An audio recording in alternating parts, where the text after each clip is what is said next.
بسم الله الرحمن الرحيم السلام عليكم ورحمة الله وبركاته كسو دوادا برنامج كيني شيك الشيك وانو كسو قادن انو قيبتي افراد او نينكي كاغا ورمي وحي ugu daraa adduunka saddexdii horena soo qaadanay kan ayaa wuxuu leeyahay ana idin ka daran bana dhageysano ninba wuxuu ka sheekay bari baan ka soo baxay buu yiri meel baadiye ah waxaan u socday magaalo sidii kii hore oo kale ceel ku dhacay طالب العلم واه علمي وناكسين طالب العلم aad baa loo amaanay meel baa gabalkii igu dhacay buu yiri waxaan helay buu yiri xiro wareegsan oo markaas wax ku jira aan jirin laakiin xiro lo oo dhiriqdeeda ay ku taalo iyo xaarkeeda yaan arkay buu yiri markaas inta libax ku qaadi lahaa bahashan oodeedu ay samadaas joogto ayaa kugu haboon inaad ku dhuumatid caawa ayaa naftii aniga aan go'aansanay xeradii baan galay ood weyn oo meesha ahayd ayaan soo jiitintii gudaha iska seexday buu yiri bacda المغرب مغرب aan meesha ku tukaday bacda المغرب goor cishihii soo dhow yahay oon diyaarin hurdo isu diyaarinaya cishaha ka gaarsi aan leey tuko ayaa iridii wax xoog badan ay fureen buu haddaan saa u fiiriyo neef lo ah oo ilmo yar wata weel iyo dib wuxuu ma aqaan ayaa soo hormaray buu waxa ka daba yimid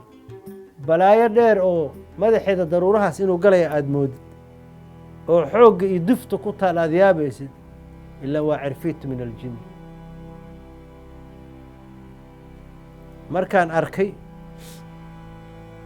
yaa nasiib wanaag bira uu ku sunto xoolaha oo meesha taale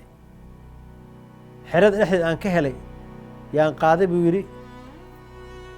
dab yaroo meesha ka shidnaa baan geliyay isaga ima dareemin dabkii uu qaaday wuxuu ku sii daray xaabo kale waa sii kordhiyay buu yiri in yar kadib buu i dareemay buu yiri meeshii buu igu eryaday orodkiisa dabeel baad moodaa buu yiri lo'dii baan ku ciyaarsiinayaa sicii iyo weyshiisii yaan kula wareegeysanayaa buu yiri walla yaa kaa qabta meel kale oo ka bixi karta meel albaabku waa u soo xirtay birihii dabkii iigu jiray ayaa casaaday buu yiri taas un baan doonayaa inaan isaga difaaco cirfiidkii waxaanu is eriyano markii dambe ayaa waxaan hoosta ka gali wiiro saci buu saa intuu u qabtay iyo laleeyay buu wuxuu ka tuuray banaanka waa isla wareeganay birti baan gacanta la helay buu yiri isoo daba ordeen yaan ishii ka geliyay buu laba indhood buu lahaa il baan ka geliyay hal il baa u hartay buu isagoo aad u xanaaqsanoo artanka iyo guuxa afkiisa ka baxay aad yaabaysaan meesha iskula wareeganay buu markaa baan fikiro in waxa kugu fudud oo ku bixi kartid alla ilaahay waa adigoo weesha qabsada weeshi baan ku dhuuntay buu saanta intuu qabtay anna bahashi aan weeshi aan lugaha ku dhagay iyo nalaliyay buu banaanka noo tuuray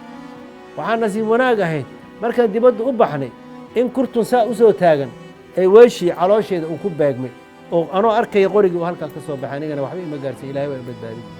laga yaabo sheeko la sameeyay inay tahay laakiin ninka wuxuu ka sheekeeyay intuu adduunka noolaa sheekada wixii ugu daraa ee Soomaaliya inta ayaan ku soo gaabanaynaa sheekadeenna maxaa kugu daraa inta adduunka nooleed inta aanu mar kale ku kulmayno barnaamijkan oo kale waxaan ku dhaafayaa assalaamu calaykum waraxmatullaahi wabarakaatuh